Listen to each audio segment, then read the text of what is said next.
everyone, welcome back to Touch the Fire Twice. I'm Joshua, and I'm here today to do an in-depth sniff and comparison review of the Nest New York Fragrances Wilderness Collection, first scent in this collection, Charcoal Woods. I first became aware of this a few weeks back on social media, and so I'm assuming that they are going to add additional fragrances to this collection, similar to the Wellness Collection that they launched a couple years back, and they've added slowly over time new fragrances too, which the Wild Mint and Eucalyptus is incredible from there. I have a review if you want to check that out from a few months back. Really one of the most beautiful wild mint fragrances I've smelled in home fragrance.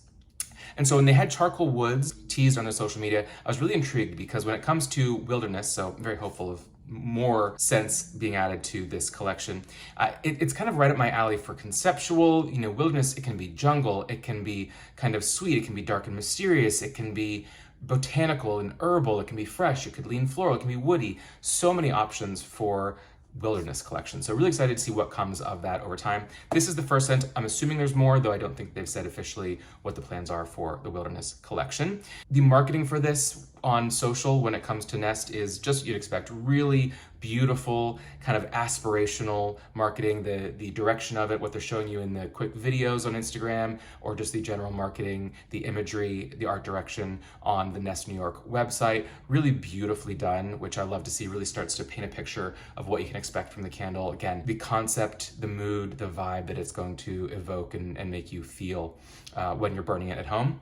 So the way they describe this, it's in the Smoky Woods category, and they say, evoke the depths of a mysterious forest with a scented candle featuring notes of smoky labdanum, patchouli, and cedarwood, combined with charred birchwood and a hint of black truffle. So we're gonna get into this. I'm gonna talk through those notes, because some of those notes you might say, oh gosh, I don't really know, what does labdanum smell like? Or patchouli, is that just like an earthy, hippie head shop kind of scent? No. So we're gonna get into that. I'm gonna talk about the specific notes, what they mean, tell you sort of my sniff on it, what I think, and then I have a total of 6 scents to kind of quickly compare it to, because obviously this is a standalone, on its own, new fine fragrance that has been formed for this collection for Nest, but it is reminiscent of some other scents. If you're not familiar with Touch Fire Twice, I often do in-depth sniff comparison reviews. So sometimes just an in-depth sniff review where I'm sniffing a candle, telling you what I think, but a sniff comparison review is when I'm also going to start there, but then go into comparing the fragrance or the blend that I'm smelling to other existing fragrances that maybe you've smelled before, to give you an idea of what you like, what you don't like. If you love this, you will love that. If you don't love that, you still may love this, vice versa, to really have you better understand, okay, what am I smelling? What do I like? What does that note mean? How can I potentially do sort of a blind buy on this if I'm going to purchase it online without going in store to smell it? And if it's similar to or not similar to other candles that might be in the same fragrance family, it gives you a better idea to hopefully a sense of what the scent may be. So that's what my kind of overall vibe and mission here is at Touch the Fire Twice. So digging into this one, this is their 8.1 ounce classic single wick, which burns for 50 to 60 hours. In just a frosted, their traditional kind of pinstripe frosted glass vessel, and that is a nice charcoal colored wax. I have burned this once for maybe, let's say 3 or 4 hours. Took a while to pull out, as it often does with that first burn with almost any candle, especially when you're getting in the single wick territory.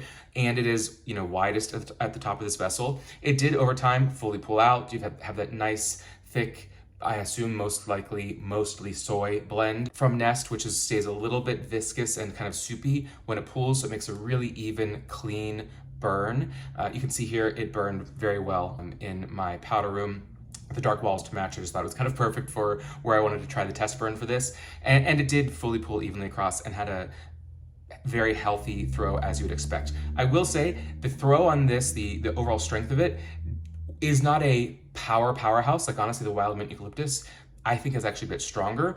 I think that's likely by design with this, because this candle is deep, dark, smoky, woodsy. If it were too strong, it would just kind of choke you out, and it really would be overwhelming and not this kind of mysterious, enchanting scent that I believe they were going for with this. So I'll tell you right off the bat, for me, this is sweet, surprisingly maybe, sweet, sultry, dark, woody without being dry, powdery woods. It's more resinous, drippy woods. Enchanting, mysterious, alluring, right what they want you to, what the marketing they're showing you really does fit the vibe of this candle really very well. There's on cold sniff, there is a bit of sort of a smoke, but like a smoked wood. Again, that smoked birch wood, I believe, is most likely where that's coming from. That hits a little bit like mesquite. So you might think smoky, but it's not an overwhelming smoke. It's not an artificial smoke like your liquid smokes, and it is not the only layer to this candle. Sometimes smoky candles are just strong, smoky, woody, and that's it. This is actually, there's some sweeter resinous woods in this that I really think actually kind of cool it down so that it's like smoky. It's not really the hot embers, but it is the remnants of an actual piece of wood that was smoked. So it's not lit light like embers that are going through the air like you might think of, say, Marshmallow Fireside from Slacken & Co., where it's like lit. This is a charred piece of wood that is no longer lit, but it's that carbon burnt wood that is left behind. That is, when it's the right type of wood, it's a beautiful scent, which is what you get in here, but it's not overwhelming. It doesn't take it over. There's a lot more going on. So digging through this, let's talk about labdanum. So labdanum, you actually see a lot more in fine fragrance maybe for a long time, but in home fragrance now. The candles I have to compare it here to, a couple of them are boy smells, and there are notes of labdanum in many of those. Labdanum, as I've talked about in previous videos, is actually from the rock rose plant. Surprise, surprise. It comes from a sticky brown resin from that flower plant, the twigs, etc. It grows in Mediterranean, North Africa, the Middle East. What's very interesting about labdanum is that it mimics the scent of ambergris. Of course, ambergris is the byproduct from the sperm whale's digestive system that washes up on shores around the world and is gross and disgusting at first and then dries down to this amazing, alluring scent. Doesn't get used much anymore because they're endangered, and it's just not something that is typically practiced at this point. So you're going to find other ways like your labdanum that is going to bring in sort of that ambergris type of scent. When you think of labdanum, warm and complex resin, which you don't think when you see this sort of flower bush that it comes from, sometimes perceived as leathery, but yet a honey-like sweetness sometimes, little hints of plum. I definitely get some sort of, not really dark berry, but a depth of sweetness to this that I suppose could be like a plum, almost like the pepper plum candle from Bath & Body Works from a few years back. Ambergris is considered humid and earthy, marine, almost tobacco-like. There is sort of that soft, almost tobacco-like sweetness in this, a little bit. Animalic, musky. They say sometimes it smells like old wood in churches. Really comes down to earthy, leathery, a little bit sweet, a little bit musky, but not powdery, not overwhelming, just really rich and alluring and complex and resinous, and you just want to keep deeply inhaling. So that's labdanum. Then you go to patchouli. You think patchouli is going to be, just this dried, earthy, dirty, hippie scent is sort of what a lot of folks think, but it's a green leaf that is used, related to the mint family, in fact. It's sweet, it's spicy, can be smoky, cedary, earthy, a very strong scent. When you're talking about a green patchouli, it does have, don't think herbal freshness necessarily, because it still leans sweet and smoky, and again, leaning almost woody like cedary. But there is a freshness to patchouli that I think sometimes surprises you compared to the patchouli of, incense from back in the days. Then we go into cedarwood, which cedarwood is one of my favorite woods. Of course, that's your traditional pencil wood scent. If you smelled those, pencil shavings or cedarwood chests to keep moths away for wool clothes or for silk. It smells woody, but it's a fresh wood, hints of resin. Again, a lot of resin when we think of labdanum, patchouli, and the cedarwood. Lots of resin going on here. For me, resin is comforting, it's heavy, but it's almost wet versus dry. So it's not the powdery, choke you out kind of sense. It's more, oh, that's heavy, that's intense, but it's comforting and, again, more mysterious to me than something leaning the other direction. And they say, if you've walked through an evergreen forest, really cedarwood is considered to be calming and balancing and just a beautiful, beautiful wood. Again, one of my favorites. Then you go to birchwood, also a nice one. That really is a little bit more subtle of a scent. You might think a little sweeter, still woody, but a little bit of a sappy green fragrance to it. Sometimes this is where it leans into like that wintergreen sort of fragrance. That's where you get some of that green goes. Unless you're going to birch tar, which leans more leathery. But your birchwood, and this is a charred birchwood, it is that sweet, a little bit more green of a wood, but charred in this sense. So it kind of balances out any green freshness you would get from the birchwood. And then black truffle. If you're familiar with truffles, of course, they are related to mushrooms. They're a fungi, and they grow underground near tree roots. And typically, historically, either pigs or dogs would be trained to dig them up because this is weird. If you're not aware of this, follow me here. It's a little strange. There is literally a chemical compound within these truffles that are a prized delicacy for eating, for fine dining, for toppings, for flavorings, that very strong umami, animalic flavor, really. There's a chemical compound in there that actually mimics the pheromones of humans and of pigs. So female pigs actually find them and dig them up because it actually is a natural attractant for pigs. And so they use them to dig up the truffles and say, hey, give me those truffles because they're so expensive. Now truffles, there's black truffles, there's white truffles, there's a few different kinds. They say black truffles in here, and they say just a hint of it. Almost impossible to describe truffles. It's one of those things, even a fine chef is going to find it difficult to describe really what a truffle smells like. It can be a little bit sulfurous. It is a little fruity, some roasted notes, almost like a fruity chocolate-like nuance, but others will say pure earth, dirty, almost algae, earthy, deep, musky, edible certainly, but just a very, again, almost impossible to describe and impossible to duplicate scent. And it just adds a very mysterious, exotic layer to it. I personally don't smell the truffle directly in here. So when they say a hint of black truffle, you wouldn't want a lot, because even if you have truffle fries at a bistro, you don't want a ton of truffle necessarily on there because it is very intense. Little goes a long way. Think of like a very fine, Parmesan. You want a sprinkling of it. You don't want piles and piles of it.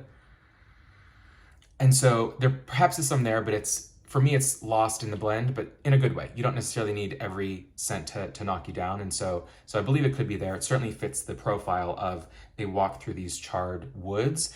There's going to be some truffles really, buried underneath the roots of the cedarwood and the birchwood trees that we're sniffing.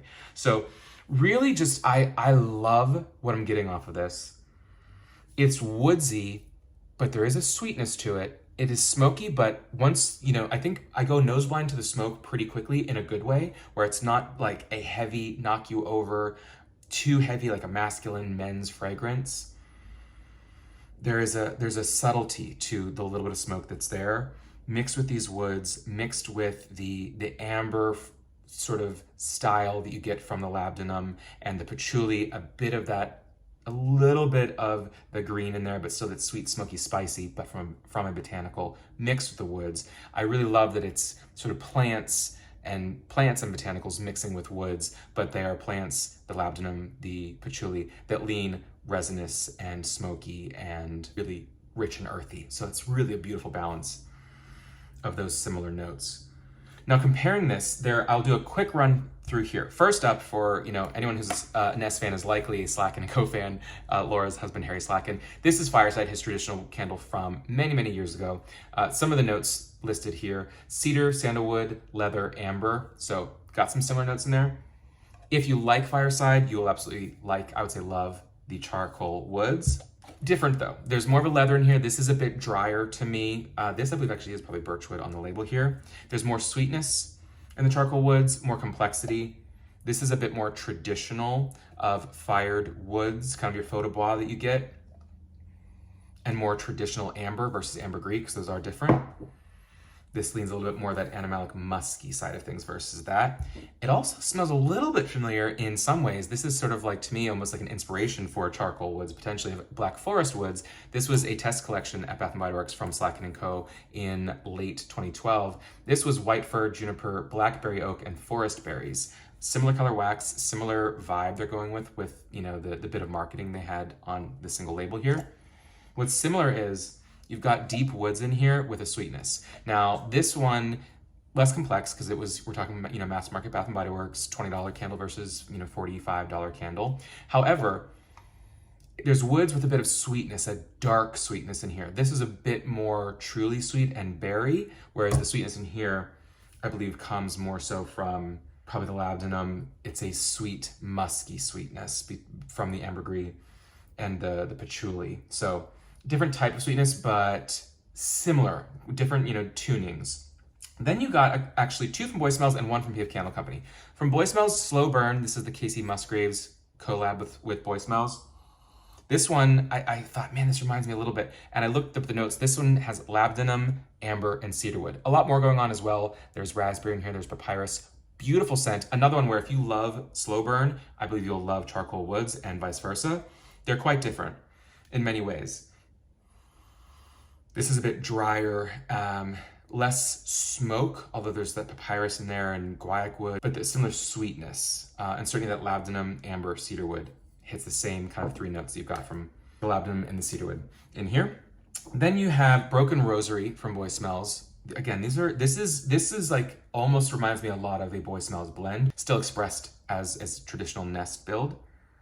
Broken Rosary, this has cedarwood, musk, and moss. So that's where I'm getting some cedarwood, then musk. This is, if you're familiar with this is similar in like the woodsiness and the old church scent that I got from this, but this is drier, not as sweet, and this is more indoors. This is truly outdoors in the woods. Same collection from Boy Smells, because these two were quite similar. Denima, which is like denim. This one had notes, as far as the matching notes, there was wood in here, ambergris specifically, as well as patchouli, and it was sort of, again, that fresher patchouli, that sweet, spicy, smoky, cedary patchouli. And if you're familiar with this and liked it, you would like this as well. Definitely got more of the smoke in here, deeper, more mysterious, maybe that black truffle coming through. And then finally, I also kind of got a little bit of PF Candle Company's Amber and Moss.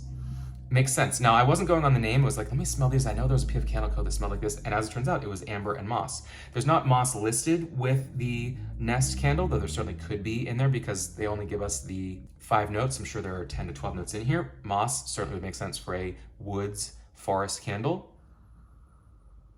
And the amber in here, this is more amber versus ambergris, I suppose, and this is a little bit drier, and you know, maybe it's the same forest at the entrance of the forest in California on a hot day versus this is going to be, you know, Pacific Northwest in the mountains, running into the birch woods and the patchouli and the black truffle potentially, or maybe even, I don't know, in the mountains somewhere in Italy. So again, similar. The amber and moss is still a bit sweeter. This one has a sweetness without being sweet.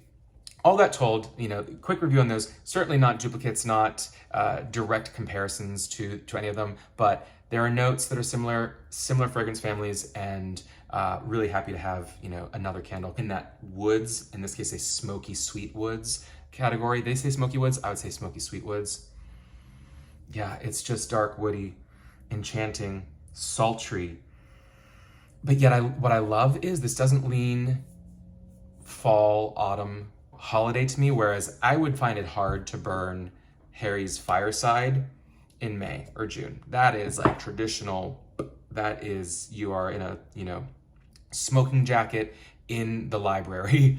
This one, this is truly outdoors. Like this is, to me, this is more indoors. These are like wooden furniture and a fireplace going. This is more outdoors. There's a freshness to just the mood that it evokes, which makes it nearly a year-round candle for me. Certainly can do it in late spring, early summer, and it feels appropriate. So really a big fan of this. I honestly probably should have gotten a 3-wick of this. Didn't want to put the money out for 3-wick without having smelled it, but I wouldn't be surprised if I burned through this and then want to purchase it in the 3-wick because, again, it really is super unique, though reminiscent of some of these blends that I already enjoy, and just a really going to be a great burn and a solid thrower. So really happy with Nest New York and the Wilderness Charcoal Woods collection, and excited to see what will come next from the Wilderness collection to see where they take us. Let me know once you smell this, if you smell this, what your thoughts are. If you have any other questions, let me know down below, and until next time, take care.